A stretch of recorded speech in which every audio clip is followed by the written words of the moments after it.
it seems like one of the biggest ways, as far as the residential side goes, is word of mouth. Word of mouth goes a long ways, and basically to do that, to get a good word of mouth, is you just have to be on time, do what you say you're going to do, and do a good job. Yeah, the basics. Yeah, it's really simple. You just, you do what you say you're going to do, and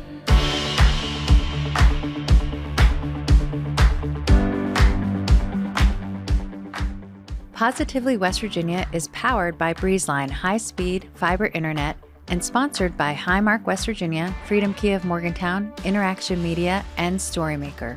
With the help of these sponsors, we are able to share the positive business stories of West Virginians, including the one featured in today's episode. Well, folks, we're visiting today with Ken Raulston. He's the founder of All-in-One Piping. Ken, thanks for being on the podcast. thanks for having me, Jim. Yeah, man, it's great to see you in the studio. I am excited to learn about your business. I know quite a bit about it, but I really want to dive into it. Ken, tell us a little bit about what you do at All-in-One Piping. We do plumbing and piping services, as well as installations, new builds. Yeah. Yeah. So there's a difference between plumbing and piping, right? Oh, yes. Plumbing is more, talk a little bit about the difference between those two things. Plumbing is typically sanitary drainage and or domestic water, which is drinking water, potable water. Yeah. And of course, the sanitary drainage is the undesirables that you typically see go down the drain. Yeah. And then pipe fitting is typically process piping, which is any type of media that has gone through a process. It can be anything from corn to petrochemical like oil or gas or something of that nature. Yeah. Amazing. So really you're a plumber and a pipe fitter. Yes, sir. Both. How did you get inspired to get into this work? Well, actually, it was kind of almost an accident, if you will. Yeah, talk about that. A neighbor of mine, whenever I was younger, probably my early 20s, let me know that there was an apprenticeship in Morgantown, West Virginia, that were taking apprentices, and I'd worked in the oil and gas field, so he knew that I somewhat had a nag for that, and so I went and put my application in, and I got turned down initially. And then about 6 months later, I got a phone call from Local 152, and they asked if I was still interested in becoming an apprentice, and I started in December 2009, and I completed a 5-year apprenticeship, both in plumbing and pipe fitting. It was is top-notch education as far as that goes. I mean, they train you on all the ins and outs of pipe, even from, just something you wouldn't even think to consider. Now, did you have skills? Like, could you weld, and do you know how the basics of putting together piping? Well, actually, when I got accepted into the pipe fitters, I was quote unquote a welder and a fabricator for a drilling company. Yeah. And after my first welding class inside the union, I realized that I was not a welder. The standards were just completely different, huh? Just not even in the same ballpark. Yeah. I had some skills, that I'd gotten from trade school in high school and whatnot, but just the level of skill to call yourself a UA welder or a pipe fitter, it's just above any outside of that. So working with the local, it's the plumbers and pipe fitters. Yep. Local here in Morgantown, you get out of that. You have a license. Is that how it works? Well, you get a certificate. Okay. At some point you'll decide. Usually when you turn out, which is at the end of your 5 years, they're going to ask if you want to be a plumber or a pipe fitter. And you would choose one way or the other there. So after that, then you get your credit for whichever you choose. As far as the plumbing portion of how I consider myself a plumber or pipe fitter is you're required to get your plumbing license as you come through. So I got that, and then after I turned out a few years later, I got my master's plumbing license as well. And I actually competed in their apprenticeship contest in 2014 as the plumber. So I did well in the state, not so much in the district, but the district was substantially larger. Yeah, that's pretty cool. Cool story. What would you say that with your company now, All-in-One Piping, what would you say you're known for? What are the things that you're best known for, I suppose? Being on time and being efficient, I think. I get a lot of good feedback on both those things.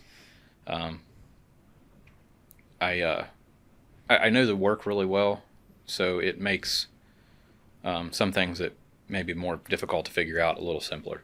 Yeah. So if you had to say your 30-second pitch, okay, let's let folks hear what it is you do when you see somebody and they say, hey, Ken, what do you do? What's your 30-second pitch? I'm a plumbing and piping contractor. I do plumbing services as well as installation on new builds and remodels. And the same with the piping portion is services and installation. Yeah. When did you start your company? What year? It would have been December 2022 was the official date we got the contractor's license. Okay. So what inspired that? My travel. As a pipe fitter, if you want to stay working, sometimes you have to travel. Yeah. Outside of work. Actually, the term journeyman comes with the knowledge that you're going to travel. Yeah. And you got to go where the work is, basically. Yeah, because especially if you're solely a pipe fitter, that's typically an industrial trade.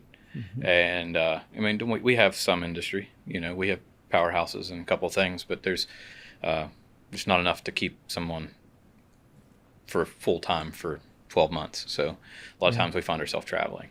Yeah. And I have young kids, and I didn't want to miss any more, and figured this was the easiest way to stay home. And I use the term easiest loosely, but it's hard work. It was the simplest way for me to be home. So in 2022, you say, that's it. You talk it over with your family. I'm going to start my own business.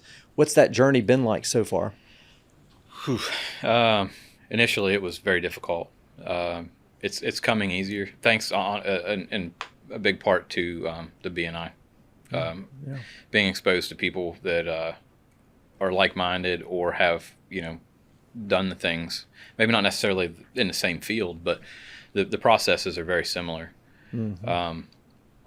So initially it was difficult because I've never done this. This is my first time, so everything was kind of new to me. The work itself was easy, like the plumbing or the piping. Once you got the job, it was okay. Yeah, you're but covered. Everything in between. Everything in between is hard work. Well, appreciate you sharing that for sure. And that what you're talking about really is the power of referral marketing. Right, networking and getting out there, putting yourself out there. Yeah, that's awesome stuff. I appreciate that. This is Positively West Virginia. We'll be right back. Your prescriptions are designed to keep you healthy, active, full of life. At Highmark Blue Cross Blue Shield, we're making vital medicine more affordable. Because when your prescriptions don't cost an arm and a leg, you can use those limbs for something more meaningful.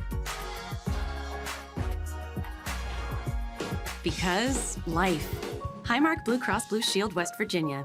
It's in the precision, the attention to detail, and the confidence that create a timeless look. Like Diamond Cuts Barbershop, Freedom Kia of Morgantown is not only committed to timeless design, but also fair pricing, excellent sales, and service with no hidden fees. Right now, current Kia owners save $2,750 on any in-stock 2024 Kia Sorento. Wherever it is you're going, arrive with confidence and arrive in style. Visit Freedom Kia today, right off exit 153 on I-79 in Morgantown.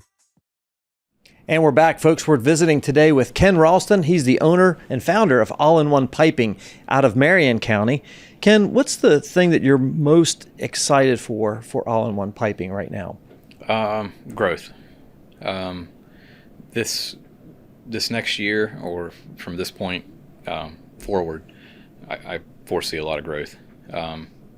Like I said, it was pretty tough in the beginning, but I'm starting to get a grip on how things are supposed to go and how things are supposed to look from my point, and I'm starting to be able to take control of the chaos, I guess, if you will. There's a little bit of grace there. Yeah. So, the growth that's coming this year is what I'm most excited about. Yeah. So talk a little bit about that in terms of your geography right now. What's the area that you cover? Currently, I'll go outside of my coverage area, but typically I say from Clarksburg to Morgantown, and anywhere in between. I typically service. But depending on the size of the project, I'll travel outside of those areas. I have a couple things in Canaan currently, project in Marlington, West Virginia, which is quite a haul. Yeah. But yeah, the bulk of the area is Clarksburg, Fairmont, and Morgantown. Yeah, that's cool. Now, when you talk about growth, is that I'm assuming that right now it's just you. Is that growth pattern, include maybe bringing somebody else on? How does that look? Yeah, I'm looking to bring another person or two in the next probably couple months, 2 to 3 months. Amazing. Yeah. Yeah. When do you know when the time is right for that? As a small business owner, as an entrepreneur, that's always seems to be the tough thing to know, to recognize when is that magical moment when I have to hire my first hire. I think for me, I can't do everything, Yeah. And when I don't have enough time to estimate so I can keep the work on the books, then it's time that I get somebody in the field so I can estimate. And I think that's kind of where I am now. I'm really pushing it to get those estimations entered, the bids in, and stay on top of something, because you kind of got to stay ahead of it to keep working. Exactly. Ken, are you from West Virginia? Yes. What part? I grew up in an area called Troy, West Virginia, outside of Glenville State College, that area. Went to Gilmer County High School, Calhoun Gilmer Career Center. Okay.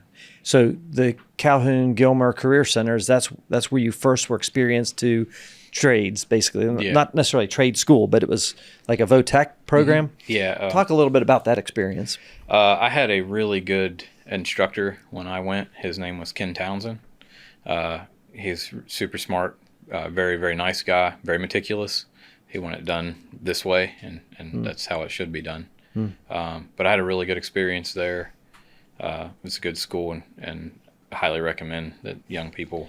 Is that where you were instilled with the values of being on time and being efficient? It was certainly where it was exercised most that point in my life. Yeah, that's good to have that instilled in you. So talk a little bit about the trades. I mean, it seems to be everywhere we're in the news these days when we're talking about career paths, with the college issue and the higher education and things like student loan crisis and all this kind of stuff. The trades are a real viable option right now. Right. Talk a little bit about that. Well, yeah, there is a shortage of skilled craftspeople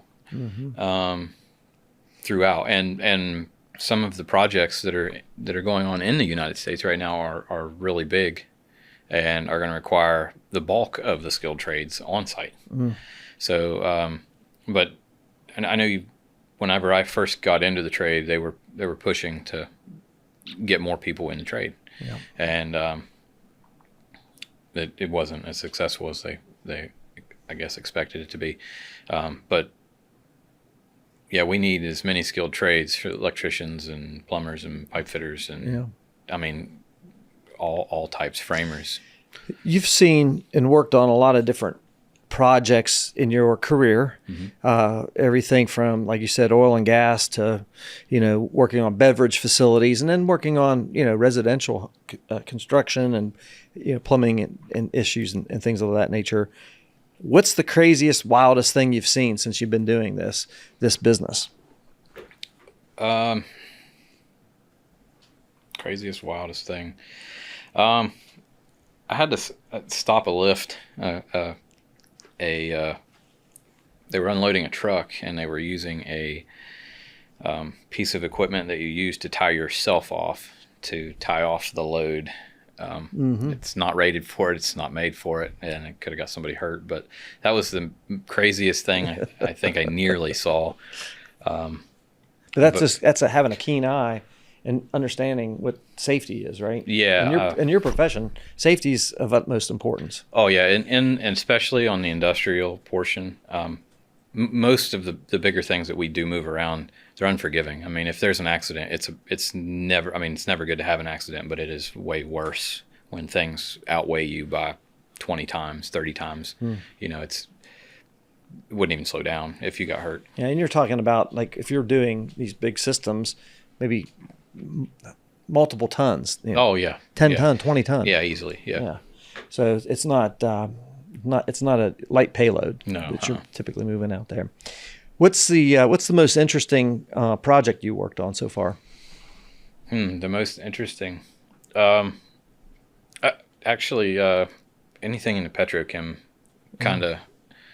That field is really neat to me, because you always keep all of your flammables away from the heat, but when you're in one of these refineries, you may be working right next to a system like a hot gasoline system, and the hot and gasoline just don't go together, But I've always thought those were really interesting, and along with our cryo plant here in Sherwood, West Virginia.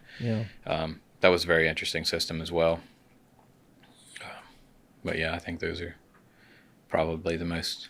Yeah, we don't think about, until we have a conversation like this, all the types of materials that run through pipe. And it's fascinating. Like you mentioned corn. How does corn move through a pipe? Is there a pump that pumps usually it through? by air. By air. Yeah, okay. Air or gravity. Okay. Yeah, and of course that depends on how much it's been processed. If it's still dry, then they may move it with air or just by gravity. Or if it's been pulverized and small, it's like a depending on what it's being used for, I suppose. Yeah. But it may be pumped as a liquid. Yeah. It's fascinating. And, I'm encouraged by what you said about the trades, that there are opportunities. So if anybody who's out there young, thinking about opportunity in the trades, encourage them to get out there and go to trade school, get your hands dirty and learn a little bit about this. Maybe a great opportunity. So, for sure. This is Positively West Virginia. We'll be right back. My name's Caitlin Furby. I'm an interior designer with Remarkable Interiors. Our time is very limited. We're trying to do everything we can possible to keep our clients' projects moving and rolling. So StoryMaker has been really great for us for putting out how to explain our company. I can sit and agonize about a post. And is this right? Does this sound good? When I use StoryMaker, it sounds so beautiful and it was so easy, and it saves me a lot of time to do the things that I'm really good at. Stay connected with an unbeatable deal from Breezeline. Get reliable, fiber-powered 500 megabits internet for $39.99 per month with a $100 gift card and price lock guarantee, plus a free modem, free installation, and free Wi-Fi your way. Folks, here at Interaction Media, we're a media company, and we rely on high-speed internet every single day to get our jobs done. That's why we use Breezeline. It's affordable, it's fast, and they're awesome people as well. Learn more at breezeline.com. And we're back. We're visiting today with Ken Raulston. He's the owner and founder of All-in-One Piping. He's a plumbing and piping contractor. Been in business since 2022 out of Marion County. Ken, how do you go about attracting new customers? We talked about referrals, but how else can you get new customers into your business? Well, it seems like one of the biggest ways as far as the residential side goes is word of mouth. Word of mouth goes a long ways, and basically to do that, to get a good word of mouth, is you just have to be on time, do what you say you're going to do, and do a good job. Yeah, the basics. Yeah, it's really simple. You just, you do what you say you're going to do, and well, honestly, in today's world, doing those basic things is extraordinary. Right. As a lot of people don't show up, they won't do what they say they're going to do. So if you can just do those basic things, that's awesome. So we talked about growth for your company. What's the ideal customer from both sides? Let's take the residential and the plumbing aspect, and then we'll talk about the piping. But what do your ideal customers look like? For like a residential, let's say a general contractor would be most ideal. The service portion, obviously, you don't really, you work with an individual or the homeowner when you're doing service work. But as far as doing like a new build or something, the general contractor would be most ideal, primarily because and it's no offense to homeowners, because some I'm sure know the process, but there's a process to the work, and it makes everything a lot smoother if the process is followed. After rough in, then drywall, and then trim, and then so on and so forth. Yeah. And sometimes that can get a little too much for a homeowner. So I on new builds or even renovations, I'd prefer to work with a general Well, the contractor. process you're talking about, I mean, it's you got to follow the steps in order, or else it causes headaches and change orders and money. yeah, that's to keep it efficient as possible. Yep. There's step by step that should be followed. Yep. Really, at least close as it can be. So how about on the industrial side with the piping and pipe fitting? How do you normally you work with contractors there, or project managers? How?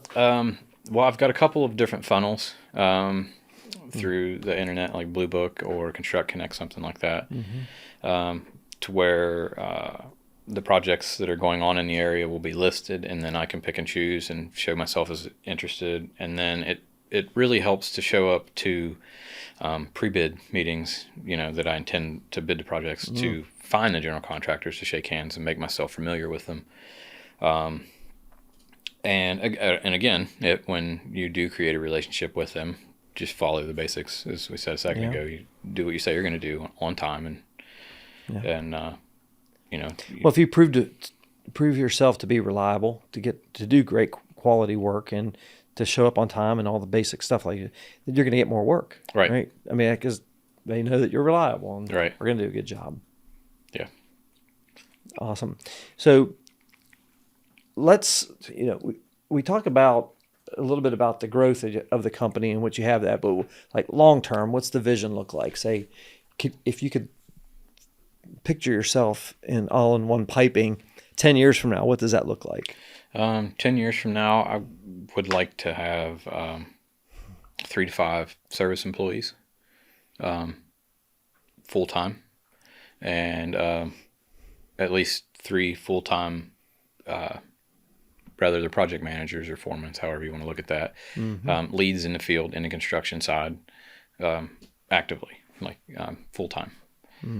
Of course, have a shop where I can fab material and get things out there. Yeah, that's super cool. So, I mean, it sounds like you got a pretty good vision for what you want to do long term. What's the biggest issue that you're, that's standing in the way of getting there? It just takes time. Yeah. And I guess because I am new to a lot of this, I'm getting a lot of OTJ. Yeah. On the job training. On the job training. So for me, it's a lot of the project management side, and learning that and learning to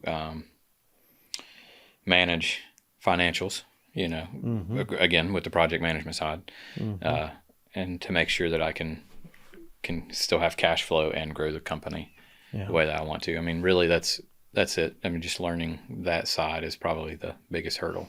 Yeah. Is it easier or harder than you thought it was going to be, that part?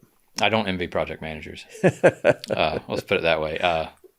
Before, I got into it, I knew a handful, and I talked to some from time to time, but I didn't know fully what they did. And I don't wish this on anybody necessarily.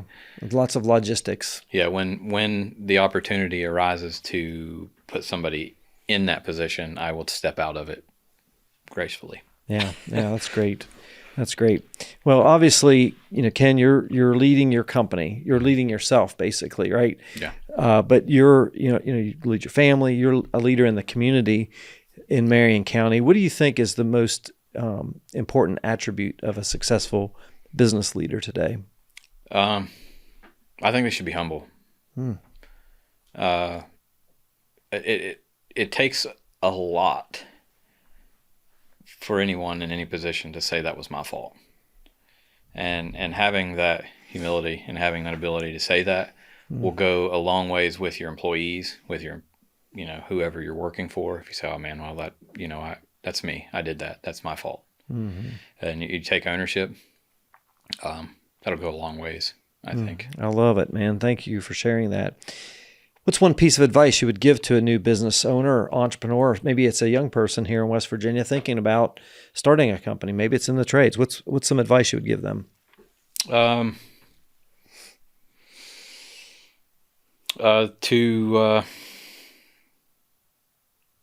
make sure that they want it. Because it's easy to give up, and that's what makes the difference, I think, in somebody that succeeds and somebody that doesn't. Because you will fail. There will be hurdles. There will be roadblocks. It will not be easy. Don't let anybody think that it's easy. So you make sure that you want whatever it is that you're going after, and go after it. Go in, all in. Yeah, you can have that hard life, but it leads to a good life. Yeah, and I mean, you can struggle, making whatever. You can struggle in either direction. You can struggle with the business, or you can struggle with working for somebody. It's all going to be hard. It's going to be struggling regardless. You might as well have something. That's right. At the end of the road. That's cool. That's good stuff. I appreciate you sharing that. Ken, we've covered a lot in this interview. Is there anything else you think our listeners should know about your story or All-in-One Piping? Yeah, I mean, we've covered quite a bit.